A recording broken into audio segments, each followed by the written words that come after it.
कहते हैं कि भाई बिना घी वगैरह के तो रोटी मतलब गले के नीचे नहीं उतरती, इस तरह के व्यंग देते हैं। और ये भी कहते हैं कि हजारों सालों से तो ऋषि मुनि जो हैं वो मतलब दूध का सेवन करते आ रहे थे, श्री कृष्ण ने भी किया। तो फिर मैं आपकी बात उनको बताता हूँ कि आप लोग श्री कृष्ण से गीता सीखने में उतनी दिलचस्पी नहीं रखते, आप दूध और चाय पीने में ज्यादा रुचि दिखाते हैं। तो फिर मैं भी फिर अब मैं समझाना छोड़ दिया हूँ, मैं भी सोचता हूँ कि अपना समय क्यों नष्ट करूँ मैं समझाने में। तो बस यही है सर। देखो, ये बात समझाने में इतनी जटिल है नहीं, बात एकदम सीधी है। और जो नहीं समझ रहा है उसके पास तर्क कम है, बेईमानी ज़्यादा है। बेईमानी को छुपाने के लिए तर्क दे रहा हो वो अलग बात है। बस एक बात बोलनी होती है, आप जिसका दूध पी रहे हो वही कल कटता है। और डेयरी उद्योग मांस उद्योग का आधार है, बस इतनी सी बात बोलनी होती है। दूध का रंग लाल है। जिनको समझ में आना है उनको बस इस एक बात से समझ में आ जाता है। जिनको नहीं समझना है उसके बाद आप उनको 100 तर्क भी देते रहो तो नहीं समझेंगे। वो स्वाद के गुलाम हैं, वो अपनी हिंसा अपनी क्रूरता के गुलाम हैं। छोटा सा बच्चा होगा ना, वो भी एक बार में समझ जाएगा, 2 मिनट नहीं लगेगा समझने में कि बेटा ये जो गाय है या भैंस है जिसका तुम अभी दूध पी रहे हो, तुम्हें क्या लगता है जब ये दूध देना बंद कर देती है तो ग्वाला या किसान इसका क्या करता होगा? बस इतना पूछना है।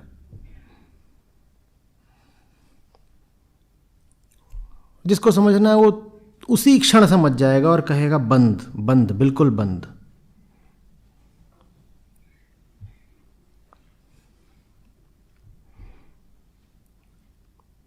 जो समझ सकता है वो अपने आप ही फिर ये भी सोच लेगा खुद ही कि अगर वो गाय भैंस पाली इसलिए जाती है कि वो दूध दे, तो फिर तो पालने वाले का मुनाफा इसी में है कि वो लगातार दूध देती रहे।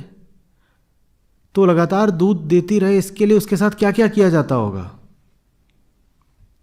ये तो साधारण बुद्धि की बात है ना, खुद ही सोच लो। फिर दूध तो सिर्फ जो मादा पशु है वो देता है, लेकिन पैदा तो नर पशु भी होता होगा, वो किसी काम का नहीं है। उस नर पशु का क्या किया जाता होगा? समझने वाले तो ये बात अपनी ही बुद्धि से खुद ही समझ जाएंगे कि ये चल क्या रहा है खेल। 2 मिनट लगेगा। और जिनको बार बार समझाने पर भी नहीं समझना, वो फिर अब राक्षसी वृत्ति के हो चुके हैं, उनका कुछ करा नहीं जा सकता। उनका तो फिर यही है कि जब स्थितियां इतनी अनुकूल हो जाएंगी कि दूध मांस इन सब पे या तो बैन लगेगा या ज़बरदस्त टैक्स लगेगा, तभी वो फिर अपना उसका उपयोग उपभोग कम करेंगे। नहीं तो दूध है। मांस के लिए 1000 तरीके के तर्क देते हैं।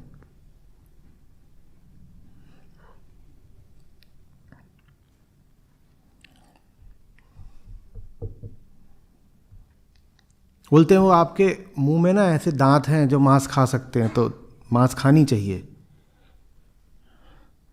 मैं बोलता हूँ आपके शरीर में कुछ ऐसे छिद्र हैं जिनसे आप मल कर सकते हैं, तो मल कर दीजिए यहीं पर। सिर्फ इसलिए कि आपके शरीर में कोई ऐसी चीज़ है जो कोई काम कर सकती है, आप वो काम करना शुरू कर दोगे क्या? मेरे ये 2 हाथ हैं, इनसे मैं आपकी गर्दन दबा के आपको मार सकता हूं, तो मार दूं?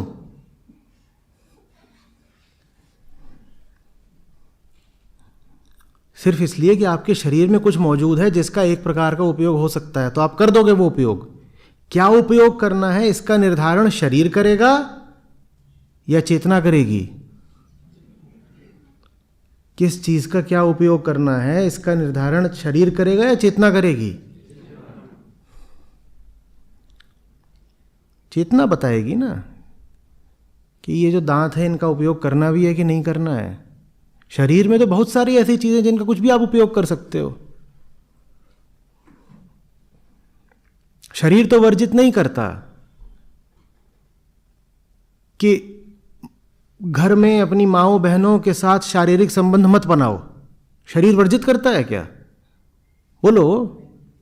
जैसा किसी भी अन्य स्त्री का शरीर होता है वैसे ही घर की माँओं का और बहनों का भी होता है। तो शरीर की राह पर ही चल करके उनके साथ क्यों नहीं बना लेते?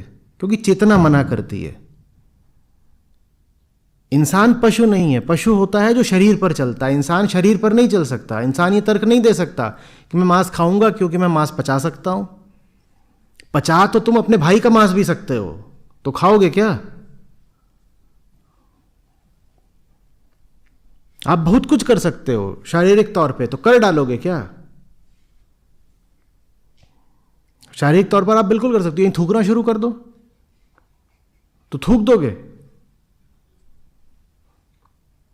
शरीर तो यहां लौट सकता है, सोना है सो जाओगे। और बहुत लोगों ने अभी खाना वाना खाया होगा, आ रही होगी झपकी, तो यहीं सो जाओगे क्या? हम शरीर पे चलने वाले लोग थोड़े ही हैं। और फिर वो इसीलिए जब तर्क दिया जाता है कि देखो दूध घी नहीं खाओगे तो शरीर कैसे बनेगा। अरे शरीर बने ना बने, किसी की हत्या थोड़ी ही कर सकते हैं बाबा। भाड़ में जाए ऐसा शरीर जो किसी की हत्या करके बनता है। पहली बात तो वो सब दूध घी मांस खाने से शरीर बनता नहीं। दूसरी बात, अगर बनता भी होगा तो नहीं बनाना, नहीं बनाना ऐसे। ये क्या है कि घी नहीं चुपड़ा रोटी पे तो गले से नीचे नहीं उतरती। हम मुंह में हाथ डाल के उतार दे गले से नीचे, फिर देखें कैसे नहीं उतरती। बेहुदे जलील किस्म के तर्क।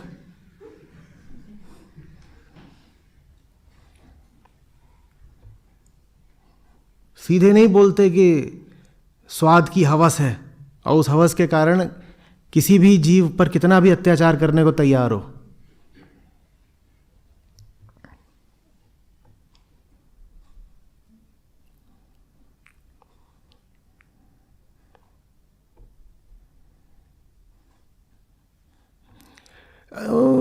कृष्ण जी दूध घी खाते थे, चाय भी पीते थे। चाय तो अंग्रेज पीते थे। चलो एक काम करो, चाय छोड़ दो, चाय छोड़ दो, खाओ दूध घी। अब क्या तर्क है? मतलब जहां जो तर्क फिट हो वही लगा दो। जैसे ही दूध घी का नाम आता है इन्हें कृष्ण प्यारे हो जाते हैं। और मैं कहता हूं अरे कृष्ण प्यारे हैं, बैठो बैठो गीता पढ़ेंगे, सरपट भागते हैं। अब कृष्ण कहां गए? जब गीता की बात आती है तो धाए से भागते हो, गोली छूटी बंदूक से। जब दूध की बात आती है तो कृष्ण से प्यार हो जाता है। और अगर वही चीजें तुम्हें खानी है जो कृष्ण खाते थे तो चाय मत पियो, तब लस्सी भी नहीं होती थी। नहीं, चाय तो बड़ी प्यारी चीज है। चाय उन्हीं की दी हुई चीज है जिनसे आजाद होने का कल तुम कार्यक्रम मनाओगे। तो आजादी को आप एक नया अर्थ दें। आप समझ गए मैं क्या बोलने वाला हूं? 15 अगस्त पर चाय से आजादी अंग्रेजों की चीज है, काहे को रखनी है?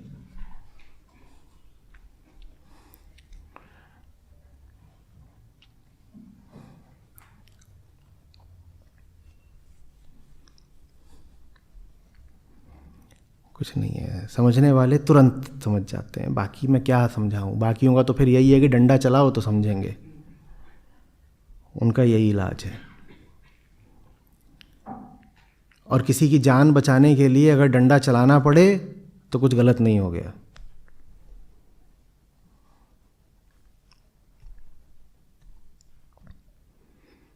आप में से बहुत लोग दूध पीते होंगे। बस अगर मुझे थोड़ा भी सम्मान देते हो, प्रेम देते हो, तो इतना कर लेना कि दूध को जब भी देखना तो उसका रंग लाल देख लेना, खून पी रहे हो। उसके बाद पी सकते हो तो पी लेना। मैं छोटा था, मुझे भेजा जाता था, जाओ दूध लेकर के आओ। 6ठी 7वीं की बात होगी, वो जो डब्बा लेके सुबह सुबह जाते हैं। मैं देखूं ये करता क्या है। भैंस को फट से पीछे इंजेक्शन डालता है दूध दूहने से पहले। बहुत समझ में ना आए पर बात फिर भी अटपटी लगे। मैंने पूछा एक दो बार तो बोला दवाई है। मैंने आगे पूछा नहीं, दवाई होगी कोई, जुकाम होगा भैंस को। फिर धीरे धीरे पता चलना शुरू हुआ कि किस किस तरह के अत्याचार किए जाते हैं।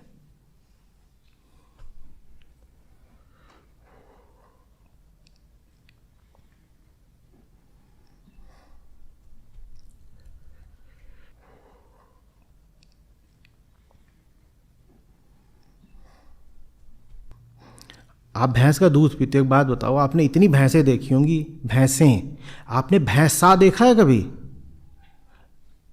आप में से कितने लोगों ने पिछले 1 महीने में एक भी भैंसा देखा है कहीं? पिछले 6 महीने में किसी ने कोई भैंसा देखा है कहीं? तो भैंस तो नर मादा दोनों बच्चे पैदा करती होगी। भैंसे कहाँ गए? भैंसे कहाँ हैं?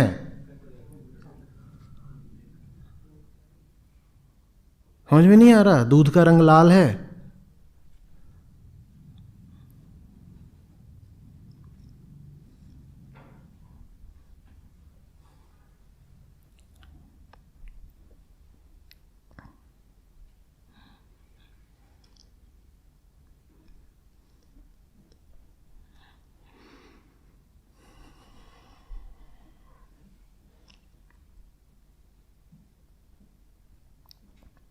और दूध तो 80% भैंस का ही चलता है ना।